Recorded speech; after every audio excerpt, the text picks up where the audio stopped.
Hello world! Today's video is sponsored by Tokyo Treat and Sakurako. Hello world! Many people have a wonderful impression of Japan due to the image of manga and anime. However, Japan has a serious problem when it comes to working conditions. Even when viewed from a global perspective, the Japanese government is conspicuous by its policies to shift to unified global digital currency, to raise taxes for globalization, and to destroy the middle class. With the economic sphere shifting to the BRICS as world's economic center, the economic ruin of Western countries, and other problems.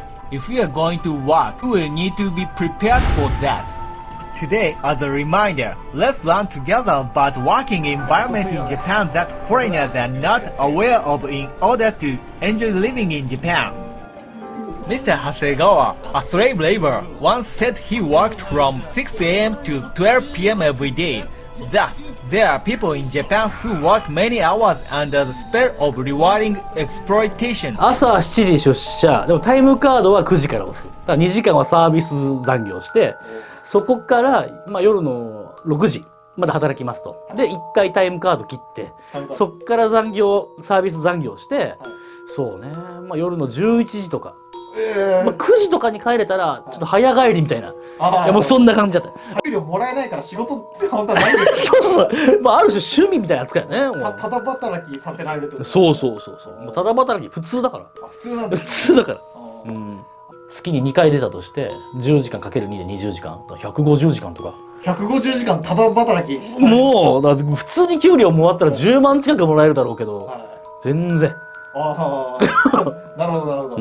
昔エジプトにいたピラミッド作ってた奴隷ですらパンとビールもらえてたぐらいですけど、そんないいもんもらえないからだってまずコンビニにジュース買いに行くのも重罪だからね。そうなんだ。当たり前よ。あとトイレ行くのも指示がいるんだから。トイレ行ってよろしいでしょうか。ふざけんなよお前。すいません仕事しろよみたいな。 Not this. Do not let this happen.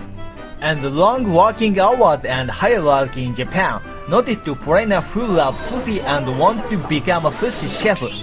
If you want to work in first-class sushi restaurant, it is said that it takes 3 years to cook rice and 8 years to make sushi. And it takes 11 years to make your debut as a sushi chef. The training is very strict and many people quit before becoming a sushi chef. Today, I would like to introduce such an intense hierarchical occupation in Japan that foreigners do not know about. What do you think it is? What a surprise! A hairdresser. A hairdresser is ranked number 4 on the list of jobs people want to become in Japan. Today, she will tell you about the other side of this outrageous job in Japan. Tokyo Treat.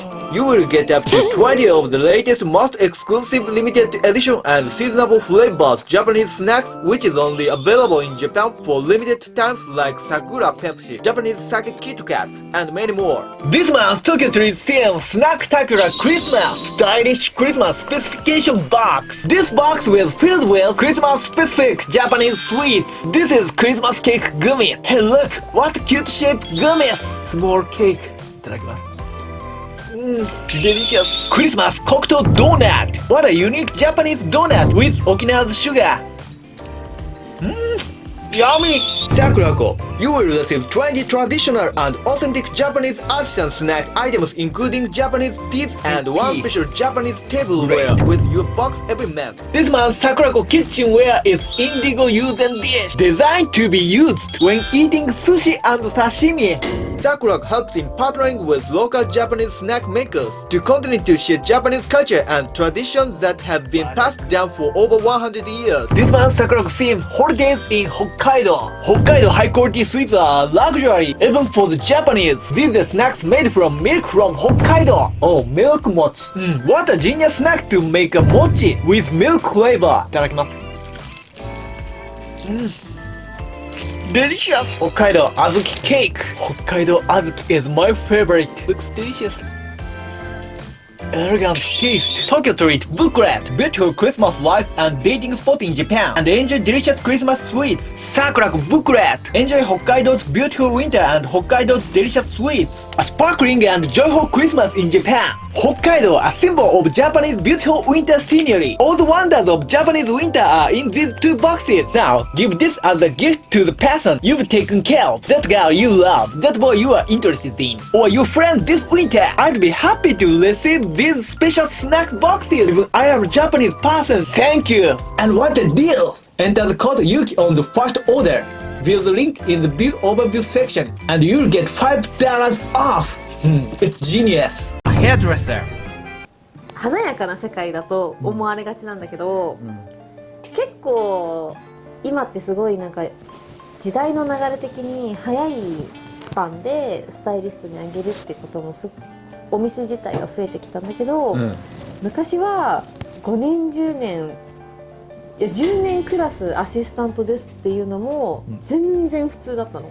やばいよね。だって原宿でさなんか働いてたから、原宿って日本でなんか美容師なりたいとか絶対に目指す場所じゃん、もうなんかなんだろうな、勉強で言えば東京大学みたいなところがさ、美容師にとっての原宿がそう勉強の東京大学だから、もうそこをみんな目指しておしゃれの頂点が日本の原宿だから、そこで働けることがもうステータスというかさ、みんな目指してやってくるわけで、倍率何百倍とか、いやもう結構多いところは何百倍何千倍とかも何千倍だって全然いる。美容師に憧れて美容学生が飽和状態なのに、さらにそこで就職活動で原宿で働けるなんて本当一つまみ以下ね、1000人に1人とかさ、500人に1人とか、そこでなんとか就職活動で勝ったとしても、人気店っていうのはさ、そこからアシスタント、なんかお客さんのシャンプーとかするところから始まって、カット行くまでに何年？私は5年かかった。5年かかった。5年でも早い。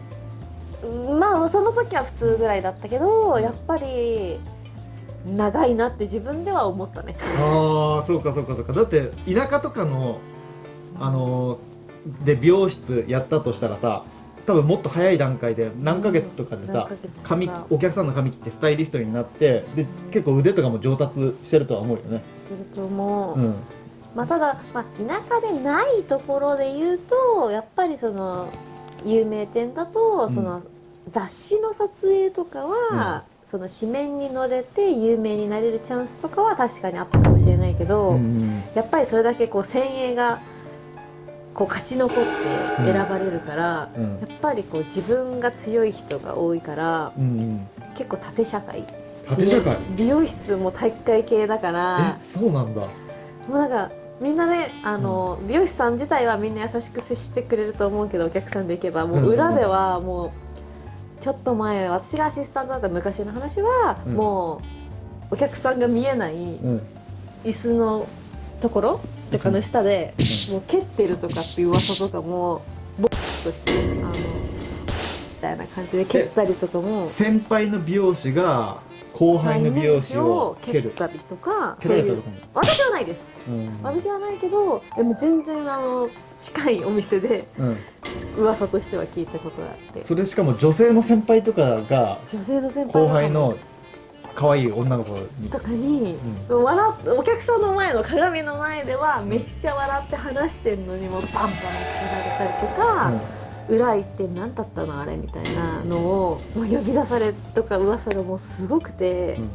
やっぱり私は女性が多いお店で育ったから、すっごい優しい先輩と、もうめちゃめちゃ怖い先輩と二極端すぎて、でも全然普通に下手くそやめればみたいな感じでさらりと、その怖さがあるよね。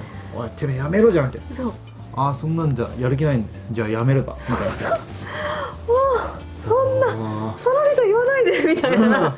でも私はもう完築しようって思ってやってきたけど、それで育ったから下の子に「もうなんで練習しないの?」とか言ってたんだけど、今の言い方きつかったですとか言って言われて、泣かれて言い方を下に怒られることもあった。そうなんだ。もうだからゆとり世代すぎて、狭間、その昭和のゴリゴリの強い人たちと、ちょっと可愛がって優しく育てていこうねの狭間すぎて、上はもうバチバチってくるし、下は優しくしてよみたいなのがすごすぎて、すごいドラマチックだな。でも日本のその社会の中でさ、女の子も泣きながらよく自分の気持ちを正直に言えたよね。何も言えず鬱になってやめてしまうとかじゃなくて、正直に言って先輩変えられたってのはなかなかすごいことだと思うから勇敢で、でもその子が今現在先輩ずつに聞いた話、その子はめちゃめちゃ口が怖いらしいです。お前は人に怒っときながら、じゃあダメだな。おーいって感じです。自分に超甘く人に超絶厳しくみたいな感じで、それダメだな。それ説得力ないな。それ怖い先輩がいたからこそ、なんか後輩にはこうしたくないってなって優しくなったりさ、時に厳しくしたりとかさ、そういう見習っていくんだったらいいけどさ、見習わん大会みたいな。そうだったんだ。そっか。でもすごいね。なんかでも人によっては10年ぐらい修行してるって人もいるんだよね。いたね。でしかもそれって例えば美容室って出勤時間がなんだろう、普通で10時朝の10時から夜の7時か8時ぐらいまでだよね。で休憩時間1時間あったとして労働時間9時間でしょ。でもなんかなんだろうな、新人の美容室で原宿とかで働くと出勤とかどんな感じだった？私マックスやばかった時が6時半出社で、6時半出社で何時起き5時半とか4時半とか5時半4時半に起きてで6時半出社で6時半出社して、でその時は自転車で通えるところに住んでくださいっていうのは最初から言われてて、でなんでかっていうと営業が9時まで、お店が始まるのは10時かな、10時が9時かで、9時か、ちょっと忘れちゃったけど、そっから9時まで仕事して、そっから自分の練習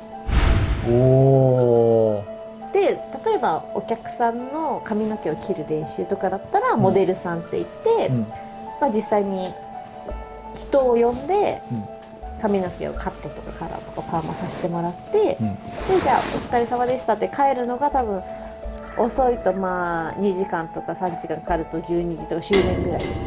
朝の6時半に来て夜の12時半に仕事終わり、しかもその残業時間給料ナイススイングでやってた、しかもそこは人との接する時間だから、お人形で練習する時間もあるんよ。ってなると普通に終電がなくなっちゃって、で自転車で通ってくださいみたいな感じだったんだけど。そういうことか、そいつらの作戦だ。俺最初さなんかバックれた時になんか家近いとさ行きやすいからって。でもそれもあった迎えに行ったことも、だって遠いとなかなか行けないからさ、その辞めたらどうしようっていう、辞めたら来るかもしれないっていう威圧感によって辞められないっていうさ。でも迎えにやめられないっていうよりは、それこそ今日は絶対行きたくないみたいなのを説得しに行くみたいなのはありました。あ、そうなんだ。いや、それになるでしょ。そんな朝から晩まで働いて休む悩むメンヘラになる時間すらないじゃん。そうだから私もめっちゃもう絶対やめてやるって夜思ってたのに、朝起きるしかないから、やべ今日も行かなきゃみたいな、で伝えるのを忘れる。そう、思考停止したいから考える時間がないからもう思考停止してもう仕事中はやるしかないからで、それでしかもその生活をなんか5年10年やって初めてね、だから有名店に勤めたとしてもそのスタイリストになるまでで辞めちゃう人がかなり多い。めっちゃいますね。もう後輩でも、私がスタイリストになるまで残ってくれた子ももう1人か2人。何人中？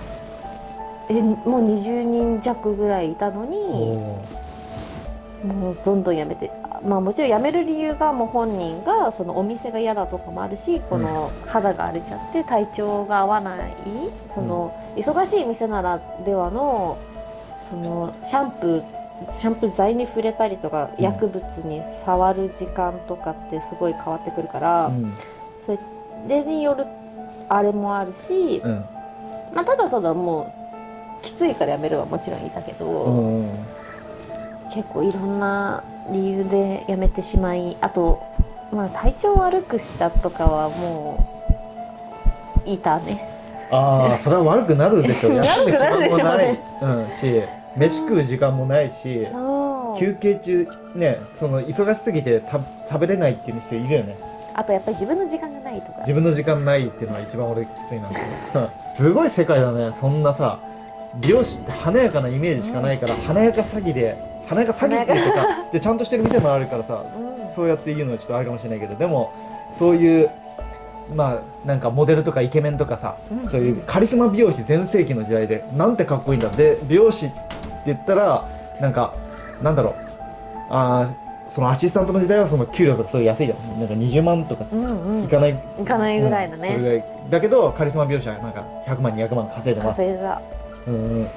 そういう夢があってやっぱ入ってくるけど、現実はもう全然違くて、本当にそういうカリスマになってくるなんてさ 0.0 何パーとかさ、こんなレベル。多分じゃあ本当に、ロングバケーションのキムタクにはなかなかなれないねそれ見て入ってきちゃうとやっぱパリシンドロームじゃないけど、来てみて本当に地獄を味わったって、ロングバケーション見るんじゃなくて巨人の星を見てから来るってことでその方がいい。ちょうどいい。巨人の星の美容師バージョンがあったらさいいかもしれない、ね、なんかコーンとかうさぎ跳び大リーグボール養成技術しながらカットしてるのとか夜遅くまでカットしてるみたいな、ああいう漫画があったらいいかもしれない。もっといいかもしれないですね。お前はもっと練習しろみたいな。そうなんか美容師はでもなんかその専門学校もなんかすごい就職活動とかもものすごい大変であったり、学生数もものすごい多かったりするっていうじゃないですか。で多分統計の調査なんかのあれで見たんだけど、日本の美容室の数ってコンビニの数より確か多いはずなの。多い。それだけあれだよね、美容室っていうのは必要です。でそれ以上にたくさんの人が入ってくるけど、厳しい社会でどんどん淘汰されてなくなってくる。されて、あとはなんかやっぱりいい意味で個人で始めやすいからお客さんさえいればって思って始める人がいるけど、3年続けられるのがまず 30% ぐらいとか言ってたかな。3年が 30%。だって入学金の元取れないぐらいだよね。取れない。そうだから出すのは自由だし、美容室もどんどん増えてはいくけど、じゃあ何年生き残れるかって言われると、やっぱりなんかもうどんどん狭き道で結局勤めた方がいいのかなとか。でもなんか女性で言ったらやっぱり出産を機に辞めちゃう人とかいるし、なんかセカンドキャリアが選びにくい職種ではあるのも事実。確かに潰しが効かないから。からなんか美容業界同士で移動することはもちろんあるけど、こう美容師からアイリストって言ってね、まつげやったりとか眉毛やったりとかもあるけど、そこかこの美容業界から出れないっていう子が多い。なるほどなるほど。そうか、それで次もないしって続けるっていう経験できる場所もないし、やらせてくれる場所もないしとか。なるほどなるほど。で自分で勉強するしかないとか。で最終的にはもうスーパーでパートしてますみたいな、悲しいね、悲しいかはあれだけど、なんか選べなくて、そういう誰でもできる仕事をやらざるを得ないっていう方も。なるほどなるほど。そうか分かってきました。じゃあ最後にその美容師としての活躍していくためにじゃあ何をしていけばいいと思います？私はなんか技術はやっていけば絶対後からついてくるんで、数こなせばうまくはなるから、でも好かれる人間であるっていうのは自分力を磨いたりとか、あと人を好きでいないと、そもそも会話がこう成り立たなかったら、なんかちょっとこの人はカット下手だけどめっちゃ今日の時間楽しかったで許される時と、カットめっちゃうまいはずなのにもうあの人ずっとブスッと切っててなんか居心地悪かっただったら、多分カットはちょっとあんまり好きじゃないけどすごい楽しい時間を過ごせた人の方が選ばれるし、結局そういう人はファンをつけられる人だから、そういう人の方が長く美容師を続けられるかなって思います。なるほどなるほど。じゃあまず根性でまず勝ってから、その後にその人間性を磨いて相手を楽しませる空間を作りながら、もちろん技術を磨くこともそうだけど、相手に満足してもらうその接客であったり、そのなんか表情とかであったりをまあ考えながらというか相手のことをまあ気持ちを相手の側に立ってやっていくことが大事ってことですね。そうですね。なんかじゃあそれを根性巨人の推しを見た上でそう反復練習した上で反復練習した上でコミュニケーションしていけばいいってことですね。じゃあマリエさんの髪切ってもらいたい方はぜひインスタグラムでフォローしてください。どうもありがとうございました。ありがとうございます。あの子は